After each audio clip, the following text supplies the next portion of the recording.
नमस्कार मित्रों, आइए सुनते हैं श्री घुश्मेश्वर ज्योतिर्लिंग की कथा। द्वादश ज्योतिर्लिंग में यह अंतिम ज्योतिर्लिंग है, जिसे घुश्मेश्वर घृणेश्वर भी कहा जाता है। यह महाराष्ट्र प्रदेश में दौलताबाद से 12 मील दूर बेरुल गांव के पास स्थित है।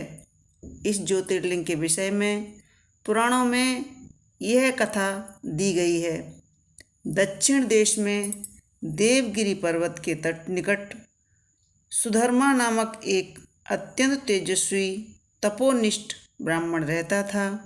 उसकी पत्नी का नाम सुदेहा था। दोनों में परस्पर बहुत प्रेम था। किसी प्रकार का कोई उन्हें कष्ट नहीं था, लेकिन उन्हें कोई संतान नहीं थी। ज्योतिष गणना से पता चला कि सुदेहा के गर्भ से संतान उत्पत्ति हो ही नहीं सकती। सुदेहा संतान की बहुत ही इच्छुक थी।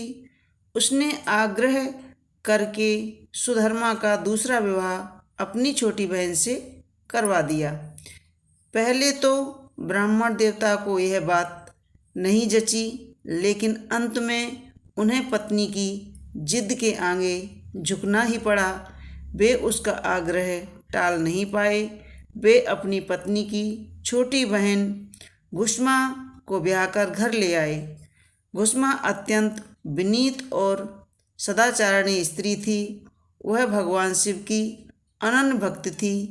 प्रतिदिन 101 पार्थिव शिवलिंग बनाकर हृदय से सच्चे हृदय से निष्ठा के साथ उनका पूजन करती थी। भगवान शिव जी की कृपा से थोड़े ही दिनों बाद उसके गर्भ से अत्यंत सुंदर और स्वस्थ बालक ने जन्म लिया। बच्चे के जन्म से ही सुदेहा और घुश्मा दोनों ही आनंद का पार न रहा। दोनों के दिन बड़े आराम से बीत रहे थे, लेकिन न जाने कैसे थोड़े ही दिनों बाद सुदेहा के मन में एक कुविचार ने जन्म ले लिया। वह सोचने लगी, मेरा तो इस घर में कुछ है ही नहीं, सब कुछ घुश्मा का है। मेरे पति पर भी उसने अधिकार जमा लिया है, संतान भी उसी की है। यह कुविचार धीरे धीरे उसके मन में बढ़ने लगा।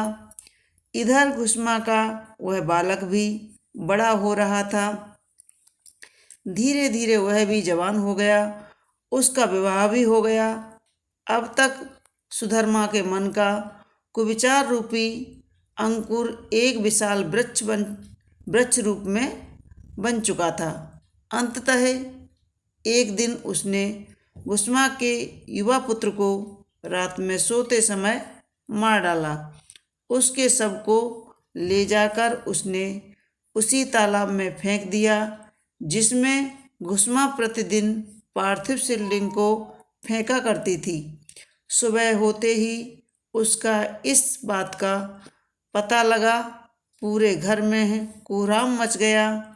सुधर्मा और उसकी पुत्रवधू दोनों सिर पीट पीट कर फूट फूट कर रोने लगे, लेकिन घुश्मा नित्य की भांति भगवान शिव जी की आराधना में तल्लीन रही, जैसे ही कुछ हुआ ही न हो।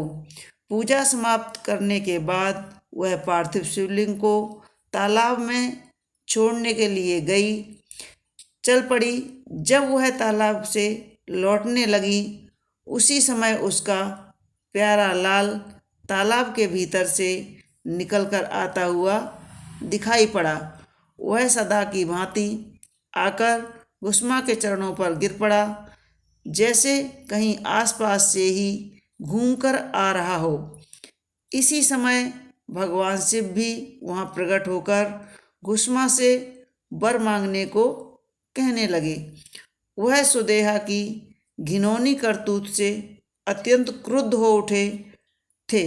अपने त्रिशूल द्वारा उसका गला काटने को उद्यत दिखलाई दे रहे थे।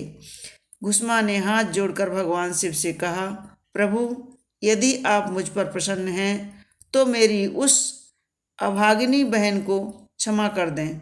निश्चित ही उसने अत्यंत जघन्य पाप किया है, किंतु आपकी दया से मेरा पुत्र वापस मिल गया। अब आप उसे क्षमा करें।